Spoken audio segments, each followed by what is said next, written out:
What's going on, guys? Welcome back to the Good Success Podcast. I am your host, Josh Culler, and today is another Facebook Live interview with one of our mastermind members, like one of our newest ones. So he actually joined back in February at the February mastermind, and we were so happy to have him on board with that, and definitely brought a lot of value to the room. Dewey, what's going on, man? How you doing? Good, gents. How you doing?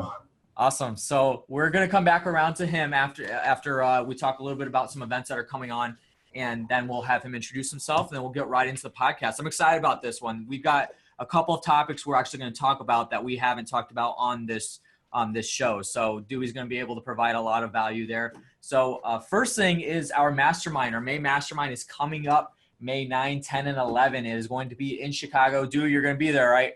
Absolutely. Awesome. So that's good to hear, because it's always good to hear that our members are coming, right? So I think we're going to have a really good turnout this time. It's going to be a really good turnout. I think all the members are supposed to be there as far as I know right now. Awesome. We're super excited about that. We're going to be doing some things a little bit differently. We're going to be doing adding a couple things to make the experience more interactive and more fun and more good success-ish. So we're excited about that. So goodsuccess.com/mastermind. You can check it out there. We do have everybody fill out an application that is interested in coming.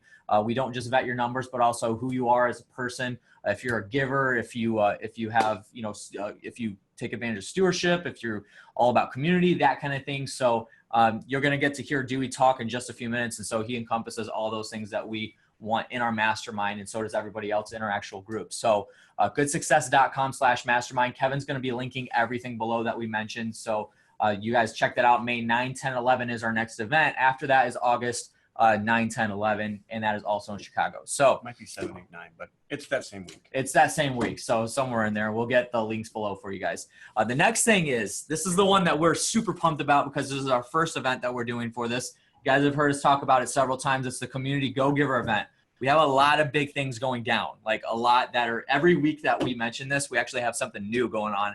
And so we are super excited about this. It's all about helping you understand how to build your community. I'm going to have Tom talk about that in just a second. But we have a really good speaking lineup. We got Walter Wofford coming, Jim Ingersoll, Jeffrey Taylor, Gary Harper, Ken Lacey. And then we have a few other, Sean Waddle is going to be there. And then we have a few others that are actually in the works right now that we're trying to nail down. But communitygogiver.com, you guys can sign up there. Tickets are going to go fast. We're already selling. We are already selling out, and we're only given 80 seats. 80 seats available. Yes. So you guys take advantage of it. It is well worth the money, like way underpriced for what you guys are going to be getting. It's going to be educational, just like straight education on everything that we're going to be talking about there. Well, and not only that too. I mean, I think one of the biggest things you're going to get out of an event like that is the network. Because there's going to be 80 people there, and a lot of the people are people that loan money to me. A lot of the people are my turnkey buyers. So you have to understand, I'm also opening up to you. If you have turnkey opportunities, you have lending opportunities, to network with my inner circle to a certain. Why don't you continue that? So go ahead and talk a little bit more about it. The Community Go-Giver event is 3 days. We pretty much have them lined out in 3 different segments. So the first day is going to be kind of talk about fix and flip. We're going to have Gary Harper talk about processes, because most of fix and flip is all about processes. And then we also have Josh Belk, who's confirmed. He's going to talk about accounting, some of the new accounting tax law that's come out recently. I know it sounds boring, but trust me, Josh makes it. You want to take advantage of the new of the new tax law. The second day is going to be about our active turnkey and turnkey process, but then we also have what I think is probably one of the best property manager teachers in the country, which he doesn't even talk to his audience about teaching to property managers. But if you're a property manager and you haven't learned from Jeffrey Taylor, you need to. His stuff is way more valuable to you than it is to his public audience. He's amazing. Even our own property management team has learned a ton from Jeffrey Taylor. He's awesome. And then we're also going to talk the third day. We've got we're talking about low income. Walter Wofford is going to talk about that also, protecting yourself and your interests with trusts and keeping yourself hidden from public record. And then also we're going to bring in Quest IRA, and they're going to talk about investing tax-free and being able to build up your retirement. So each day is also going to have a Community Go-Giver spotlight. So the first day is going to be about me. I'm going to talk about Gary, Indiana, and what we're planning on starting to do with Gary, Indiana. I'm really excited about flipping Gary.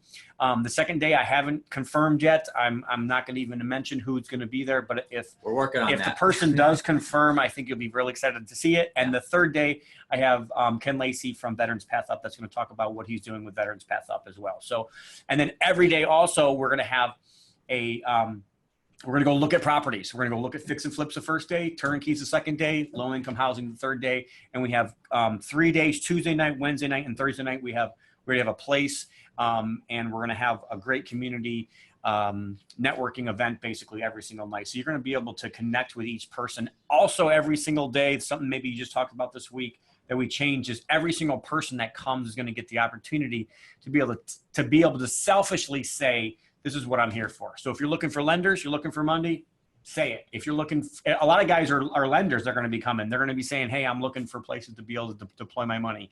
If you are looking to learn more, that's what it is. If you're just looking to network, that's what you want. So I think it's going to be a great event. I'm really excited about it. And I'm starting to think that we may have shot too low with capping it at 80 because I think we're going to sell out way too early. And next year we're already planning on 150. So anyways, it's going to be a really good event. I'm really excited about that. Something Josh forgot to talk about, the mastermind. This next mastermind, we're actually going to do Good Success Award. So we're going to start. I didn't know if we wanted to talk about that. And I'm super excited about that. The cat's out of the bag. Give out the Good Success Award for the person that we think most exemplifies what we think good success is. And then we're also going to do our first core value, which is charity. So which the person that we think most exemplifies that core value, charity, will be this quarter. And then next quarter, we'll go into stewardship. And the next quarter after that will be community and growth. So anyways, I'm super excited about it, as you guys can see. And I don't know, I let Josh do all the talking and blabbing, but I've been blabbing here. So the blabbing. No, it's maybe good we blabbing. should get to talking It's good blabbing. To Dewey. We're going to get to Dewey in just a second after. So you guys, communitygogiver.com. It's going to have a link below for you guys to check it out. Go sign up. 80 seats available. It's going to sell out fast. Make sure you take advantage of that. Well, there's not 80 seats available still. There's not. We're selling out at 80. Yes. There has been tickets limited purchased, seats. So. And something that's really cool that we have going on is I have a bunch of Airbnb nights that we're letting a lot of people stay, even get more networking time and get to know somebody in a little bit more close way. I actually just did this with Walter at his event, and it was really cool. I think I got 2 lenders out of the people that actually stayed at my house, and got to really learn a lot from some veteran people. And to me, it was a blessing. Super valuable. So you guys, definitely well worth the money. A lot of stuff's just going to be going down July 25, 26, 27. Don't miss out on it. CommunityGoGiver.com. Sign up below. So Dewey, let's go ahead and jump into it, man.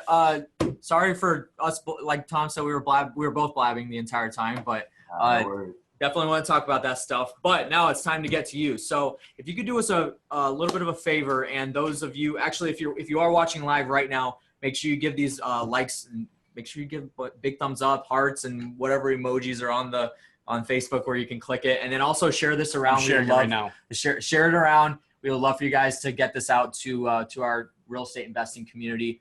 And then also, if you don't know who we are, you're coming because you know Dewey. Welcome to Good Success. We're very appreciative of you guys watching this video and actually listening to the podcast. So, Dewey, for those of the people that are listening that are from our community that don't know who you are, can you do us a favor? Introduce yourself. Be selfish. Tell people who you are, what you do, and what you're good at, and then we'll go ahead and jump into the list of questions that we got here for the interview. Okay, so my name is Nguyen. I've been a real estate investor since the end of 2001, 2012. I started off as a wholesaler, and then kind of moved into fix and flips. Yeah, so that's kind of what I'm doing. I'm trying to get more into buy and hold now, and that's not what I've been doing. That's good. It's a lot more than you make it sound like, but yeah, I'm not really good about speaking about myself, so I'm working on that. That's okay. We'll lead you into these questions then, so you can talk about it. All right. So what we have here, we have a few different exit strategies that you're going to talk about. Maybe not specifically exit strategies, but the first thing is going to be starting in fix and flip. Now, Tom, this is nothing new to him, but a lot of our audience are people that are thinking about getting into real estate or have only done a couple deals and that kind of thing. And maybe they've only wholesaled, like you just said, that's how you started. and they're thinking about getting into fix and flip. So what is the best way to start getting into fix and flip and actually get that ball rolling and getting the cylinders firing? So obviously this is something that you wanted to talk about. So go ahead and answer that for us.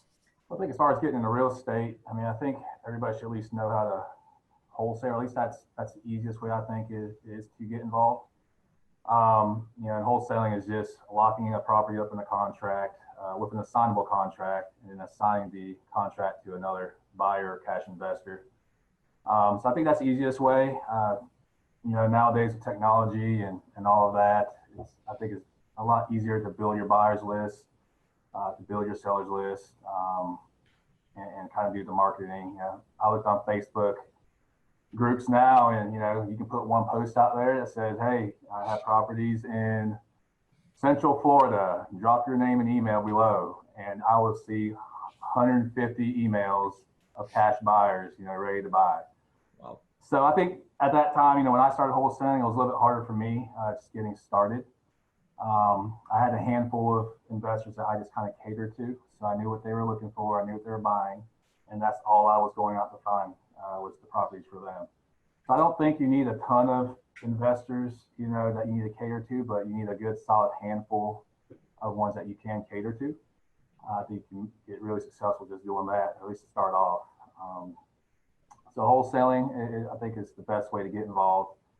And then, you know, as far as the fix and flips, you know, right now I had to rely on a lot of wholesalers myself because I don't have as much time to market.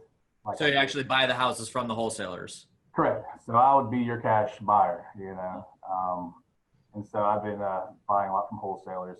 But really, it's know your numbers. I mean, if you don't know your numbers, then the whole deal is screwed up, and that's where you're putting yourself up to a lot of risk. So I've been pretty good at knowing my numbers. You know, I've worked with another subcontractors through my deals of managing my projects to know, you know, about what I'm paying price per square foot for flooring, or you know, if I need cabinets, I kind of know what the price is going to be for that. I know what my ARVs are going to be, and that's after repair value. And that to me is the most important number is the ARV.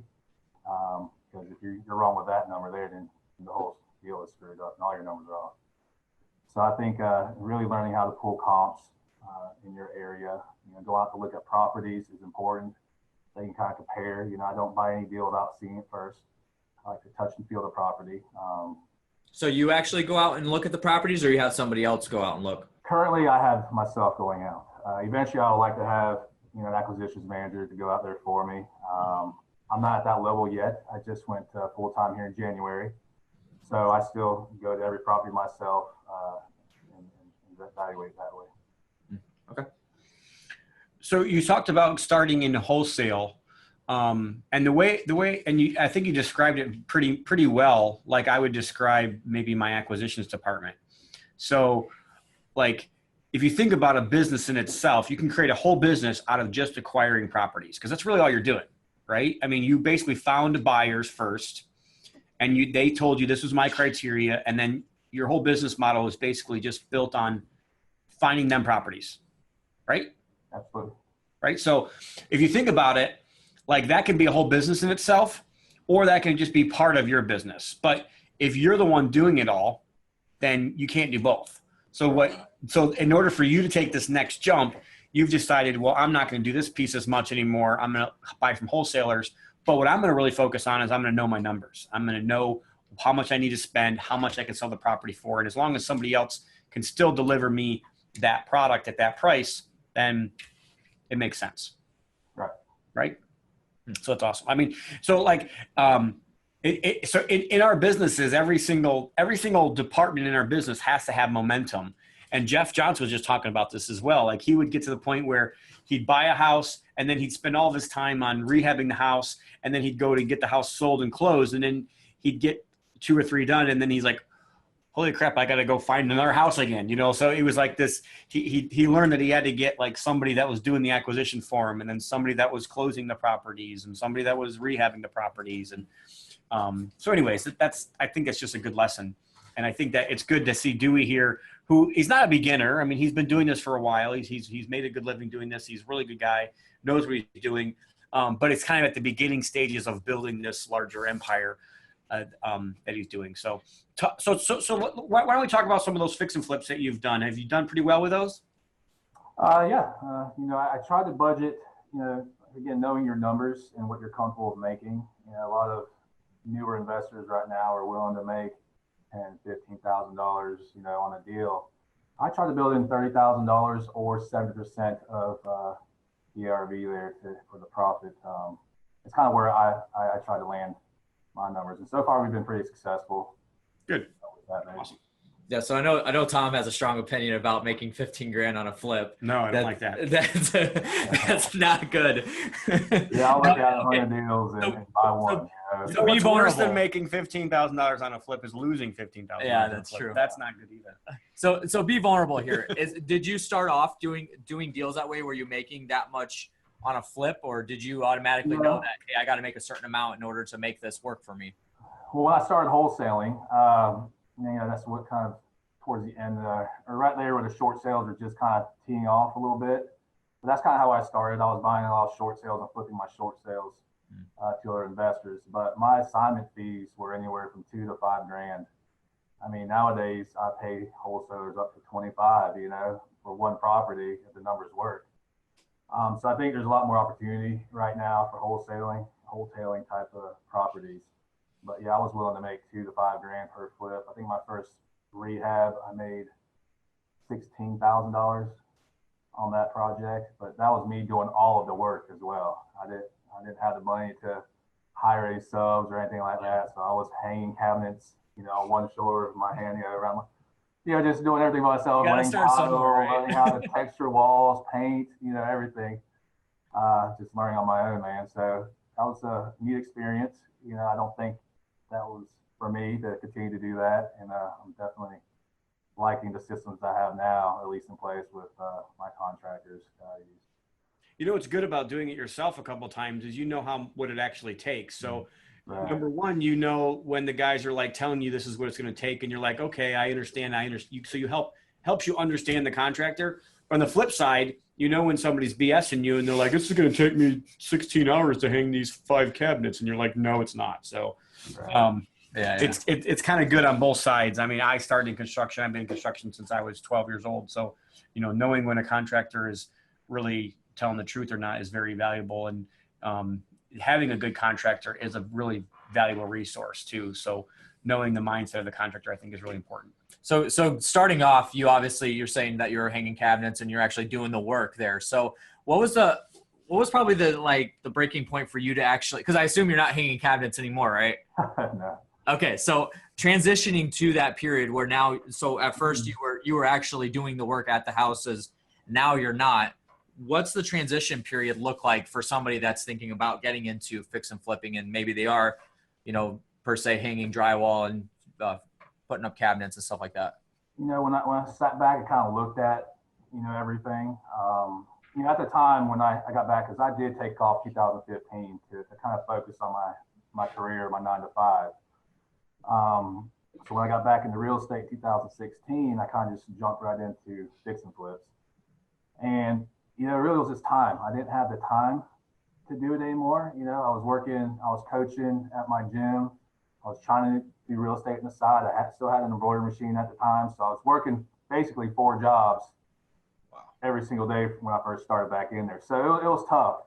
So I learned really quickly that working nights and weekends on, a rehab project, it didn't make any sense.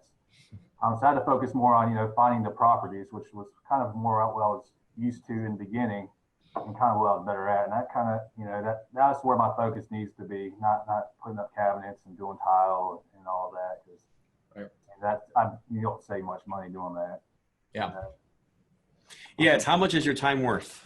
Right. So how much is your time actually worth? And if your time is only worth $10 an hour to you, or $15 an hour to you, or $15, maybe, then maybe that's what you should be doing. If it's worth more than that to you, then maybe you shouldn't be doing that.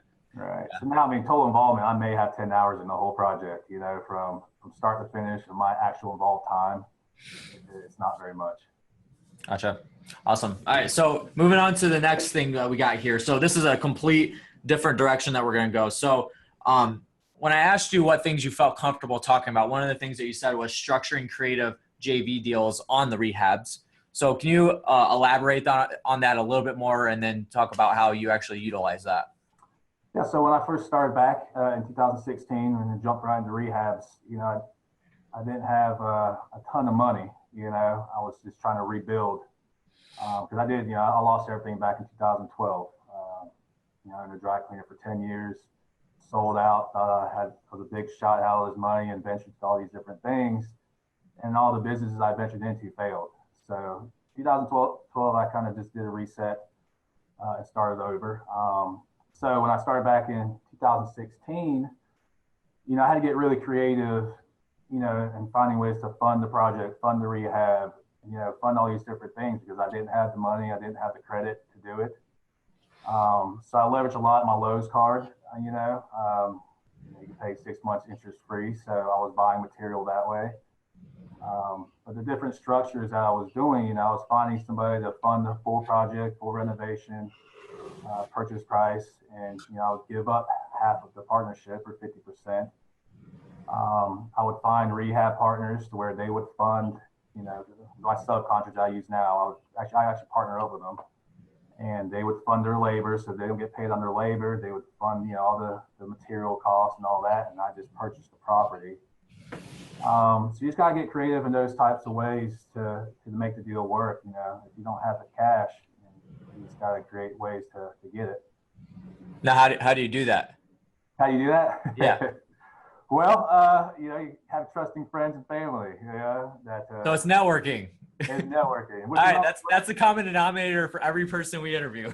Yeah, it's networking. I've been really bad at networking. I finally made a conscious decision this past year that the only way I can scale my business or to grow is to network. And so I'm naturally a shy guy.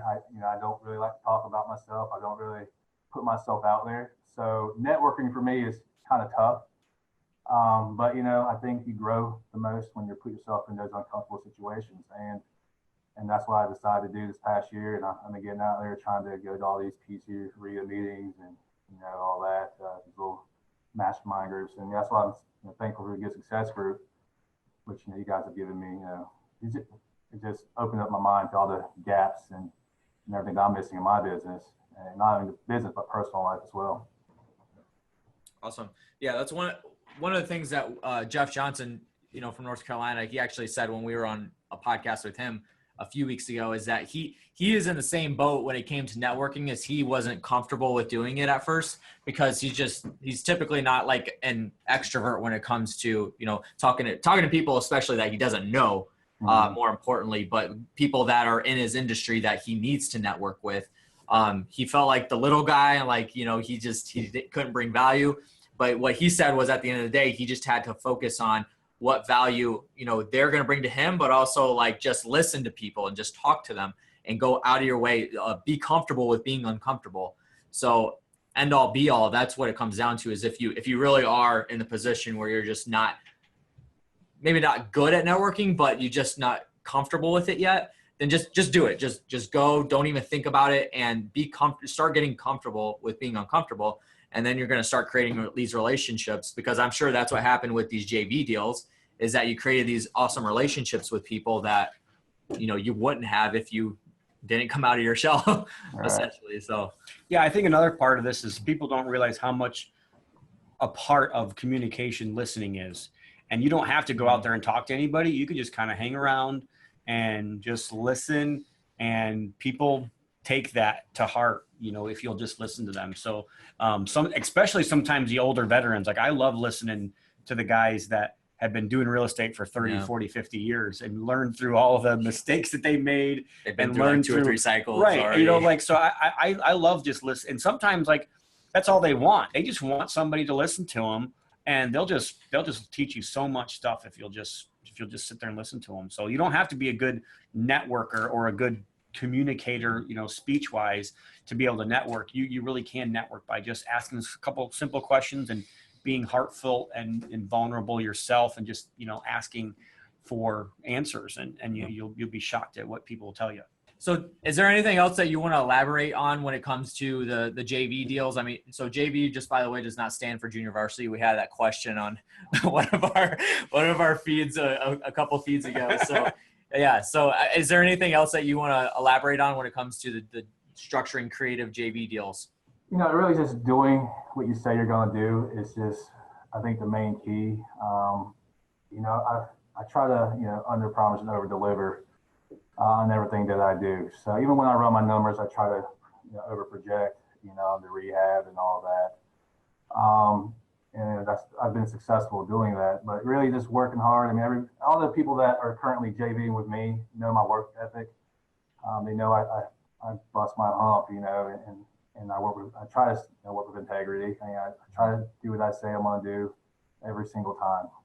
And I think that's really important to build those relationships. I mean, absolutely. If you can't trust your partner, then who can you trust? So that's kind of, you know, and also JVing on the wholesale deals. You know, a lot of if you can build a good cash buyers list, you know, a lot of these wholesalers will, you know, co-wholesale deal with you, and you can make a couple of grand just because you have a buyers list. So, I mean, there's just so many ways to make money in real estate. There's a lot of different ways to structure JV deals, but you know, just do what you say you're going to do is probably the key. Awesome. So one thing that you mentioned actually previously on our last question that we asked, and then you just mentioned right now, is buyers list. So you talked about how so it looks like you have a pretty decent following on Facebook, and you're involved in a lot of groups, you said, on Facebook. So maybe it's not specifically Facebook, but utilizing technology like as a whole, what has been like the best, and I didn't have this question written down, but I assume you know it off the top of your head, but what's been like the best result as for building a buyer's list when it comes down to it? Like that's a whole nother topic, is building a buyer's list. But for you utilizing technology, what's been the best route for you to actually build your buyer's list, and then obviously cultivating those relationships that you create? Well, for me, I think Facebook. I mean, I think, you know, you can get free content out there, and it's just so easy to build that list. You know, I don't wholesale a lot anymore. I'm at the point where if I do find my own properties, I just usually keep them, unless I think I can wholesale it out and throw it back in the retail market. That's kind of what I prefer to do if I'm going to try to wholesale everything out. I prefer to start on the MLS. So my buyers list is the MLS, the retail buyer. But as far as, you know, Facebook, I think, I mean, I'm on so many different buyers lists because, you know, I'll see somebody post something in my area, and I'll just send them my email and I get subscribed to their list.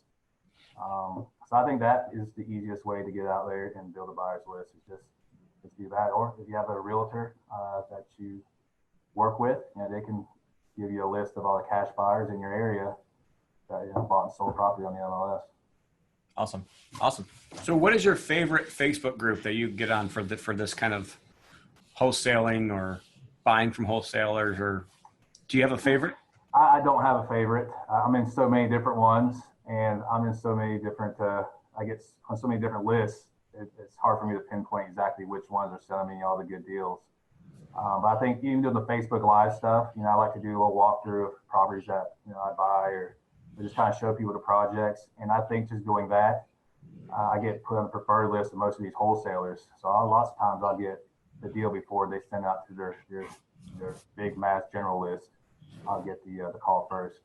Well, here's the situation with that. I've seen your videos that you post, and the reason why it seems like you get good traction is because you're actually showing value before you're not just like posting a picture of the property and then listing all, you know, the price, like, you know, as bold as you possibly can. And then you're listing, obviously they want to see all the other credentials that comes with the property, but you actually walking through with yourself is very genuine. It's very, you know, it's raw content and raw material, obviously, but you do a very good job with walking through the property and actually showing it, like almost like it's a virtual showing is what it is. And I think that's really creative to actually get through and do that. So especially if you're out there and you do, you know, fix and flips, check out Dewey. We'll profile link below, but and just does a fantastic job with that. So I think that's really good. All right. So new construction. So this is something that you had told me that you were really interested in talking about as well. So getting creative with it. So can you elaborate on that just a little bit about new construction? Are you doing the new construction? I mean, you have new crews that are doing it, or are you doing JV deals with new construction, or What's the Yeah, situation? I'm doing JV deals with new construction. Actually, my partner is a GC. So it's just me creating the deal and him taking over after that point. So it's kind of worked out well. But what I'm kind of looking for recently here, and this has been working out awesome, is finding properties on land. The first deal that we did with this was a 100-year-old home, wood frame home on half an acre, but all around it was all new construction. So we were able to knock the house down, split the lots, and build new construction, and then kind of go that route. So that's kind of the deals I've been trying to look for more. We just acquired a property on 3.5 acres that we plan on doing the same thing. We're going to split up the land into 5 parcels, fix and flip the property up front to fund, spec homes. And we actually already have 3 lots pre-sold where they want us to build their property already, just from the Facebook Live that we did. So that kind of stuff right there is kind of what, more that I'm looking for. I think new construction is booming right now. And if you're having a hard time finding, the deals, fix and flip deals, and this might be a good little avenue to try. I wouldn't say go in it balls to walls and try to do 100 of them, but I'm gonna ride this wave as long as I can, and try not to get stuck with all these properties at the end of it. So I'm trying to scale slowly. I don't want to just go ahead first and build 20 houses right now, but that is something that I think it's been very beneficial, at least to me. Yeah. So what's the market like where you're at? So you're in Winter Haven, Florida. So what is your market like when it comes to new builds? Is there a lot going on? Is there a lot of new builds because people are moving to that area, or what's the situation there? Yes, our area, we have Legoland that came in, and we also have a lot of distribution centers like Amazon, Walmart distribution. So we have a lot of jobs here locally, and Amazon's building more facilities here locally. So Polk County, the county that I live in, is growing. So it is attracting a lot of people. People like to come here to retire. So you get the Northerners coming down. But it's just a great spot to live, and housing is affordable right now. It's not like the Tampa, Orlando market where you're paying $150 to $200 a square. Here you can still find a property around $100 a square. New construction around $125. So that's kind of what our market's looking like. I think it's going to keep growing here in the next year or so. It's started to plateau a little bit, but it's still climbing up. Awesome. So you're there in Polk County. That actually jogged my memory, because now I remember that you're in there with Tim Davis. So Tim Davis, he was actually from the start when Good Success actually started. He was there at our very first event, joined the mastermind. He's been with us ever since. So this is a question I have listed down either for you. So are you doing stuff with him at all? I mean, obviously you guys talk a lot, but I mean, what's going on with that? Because where I'm going with this is the networking part of it, right? Back to that, creating relationships. So, I mean, what have you guys been up to down there? I've been trying to have a lunch with him for the past month now. He's canceled on me the last 2 times. I guess he went on a cruise. And you gotta get on it. But I think I finally pinned him down here for tomorrow, actually. So, awesome. So I'll let you know after that. Hopefully we can do some deals together or try to help each other grow our businesses. But I think he has a really good business concept that he has, and I'd like to learn a little bit more about what he does, for sure. Awesome. Yeah, we got to get Tim on our podcast pretty soon. So I actually texted him the other day. So he has a contracting business too that he might be able to work with you guys. Yeah, cool. Absolutely. All right. So tailing it off here, just a couple of quick questions, and then we're going to go ahead and wrap this up. So these last 2 questions are questions I always ask everybody, because I always get different answers when it comes down to it. So what is in 2017 into the beginning of this year, what is the best thing that you have done for your business and implemented, whether it's processes, systems, some type of marketing, or some type of sales systems that you have? What is the best thing that you have implemented in the past year and a couple months? It's not just to throw you guys out there, but I do think it's the Good Success Mastermind. That's a good answer. Yeah, that is a good answer. That's the best answer we've had so far. We didn't stage this, we promise. Right. No, but you guys just have opened my eyes to so many different things that I'm missing. I don't have any systems or processes in place. That I know, Tom, you say I do, but I don't have any that where I can take myself out of the business. I'm the only person here. As far as I do everything from A to Z. I do it all. So, you know, it's opened my eyes. I do need to try to streamline or automate the lead generation, the marketing, that type of stuff. I need to start pulling myself out so I can start focusing more on other things that actually benefit the business and grow the business. Right now, I can only do so much by myself. And in a personal life, I made, I guess you asked for the 3 things we need to work on for the next quarter. One of those things was spending more time with my family. I started missing T-ball games, my son's T-ball games, and it just broke my heart. So what I decided to do was just set aside 3 hours a night, just shut the phone off, which is extremely hard for me to do. Just shut the phone off for 3 hours a night and just spend time with them before they go to bed. Eat dinner with the family, and not looking at my phone, the whole time. And then also my prayer life. I mean, I love the way you guys are just so Christian oriented, and you guys praise God for everything that's happened to you. I think I've been going through all these trials, from losing everything and thinking I was getting out of the desert and then going right back into it. I think I had to go through all that because now I think I'm ready, to go to the promised land. I think God put me through all this just to get me ready. I don't think I would have been ready if this, all the success, or at least why, the success I've had recently would have been good if, it would happen sooner. So you guys have helped me out a lot, both in personal and business life and even spiritual life. I'm extremely grateful for you guys. No, I mean, everybody, I actually just posted something on Facebook about that movie. And If I Could Only Imagine, I think it's called.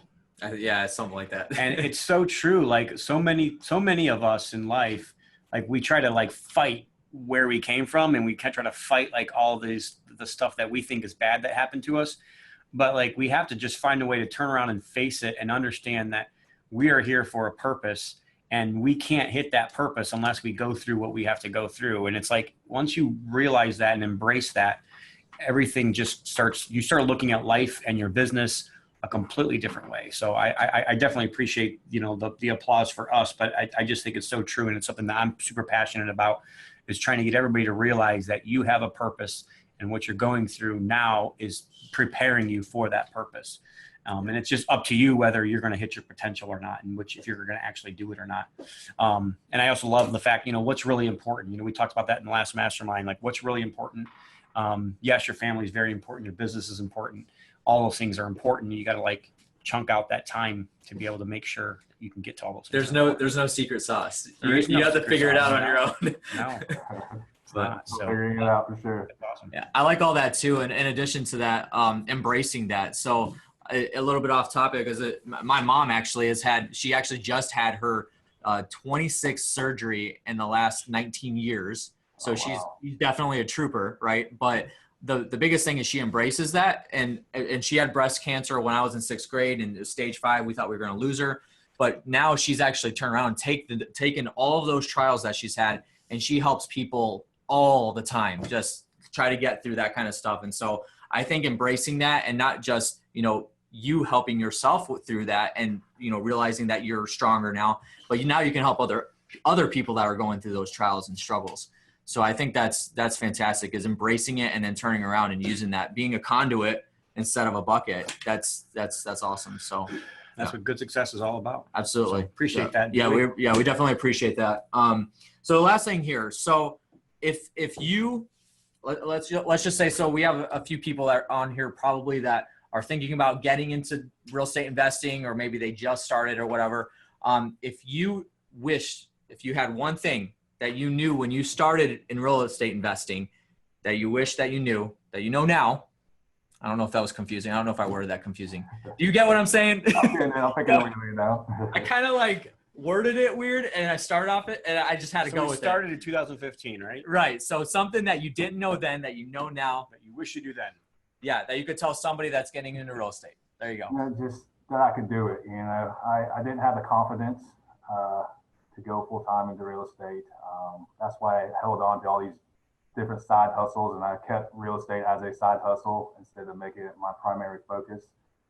And it's really just having the confidence to do it, but just go out there and do it. I mean, don't lollygag, just jump in, go try wholesaling. There's very little risk. You don't have to spend a ton of money. Go out there, John, for dollars, but just do it. Don't be scared. All right. Yeah. There it is. Awesome. Thank you, Dewey. I think that's going to do it for today's episode, guys. Dewey, we appreciate you being on and sharing all that stuff with us. I thought this was a very, very fantastic and valuable podcast. A lot of great information. Dewey, if somebody wanted to get a hold of you, whether it's email, phone, or website, or whatever it is, how would they be able to do that to, maybe ask you some questions if they wanted to? You just want my information really cell phone, just text me. I don't always answer my phone because it blows up all day, but shoot me a text. I'll definitely get back to you. Okay. And then do you have an email address that we could get, is that somebody could email you? That seems a little more civil. As opposed to WeBuysHouses@gmail.com.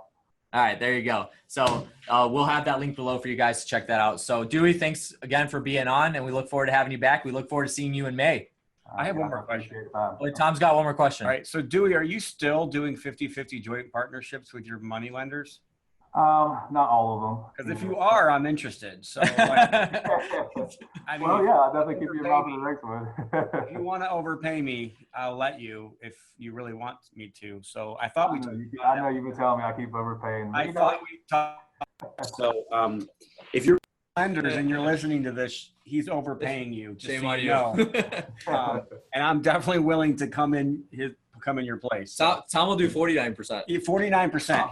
Here, let's put it on the chopping block. Let's do I hear $1? Do I hear $2? Let's auction it down here. We just made it happen on the Good Success podcast just right now.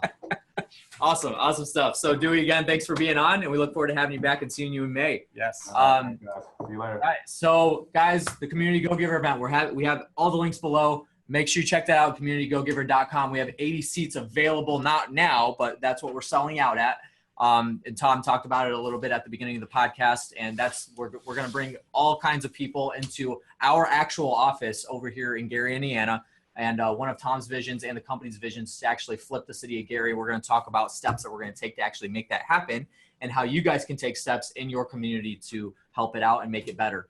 And then also our Good Success Mastermind that Dewey's a part of. I did mention that a couple times. goodsuccess.com/mastermind. You guys can check out more information about it there. The next event is May 9, 10, and 11. And then we have our August event, 9, 10, and 11, that you guys can go to. We do have you fill out an application if you are interested. So please fill that out. We'll have it linked below. That's going to do it for today's episode, guys. If you're not subscribed, make sure you are. We are on iTunes, Google Play, Stitcher, and SoundCloud. After this video is released, we will have it in the podcast format if you want to listen to it instead of watching the full video. Well, you've already watched the full video. Something else, too, is I've actually had a lot of people tell me that they're not getting our emails. So we're actually going to link below a link where you can actually just click on there and actually start subscribing to our emails, because we're making a big push this next quarter to build that a little bit more and focus on that. But I've actually had 3 or 4 people last week tell me I'm not on your list. Can I get on your list? So we're going to make it available to you guys. Glad you mentioned that. I forgot about that, Tom. So Kevin's going to have that link below, you guys. Make sure you click on that and then subscribe to our email list, and we'll make sure that we get you guys all kinds of content that we're pushing out. So thank you guys for watching. And remember, whether you're looking to survive, thrive, or matter, our goal is to provide the tools to reach your vision. Thanks again for listening, and until next time.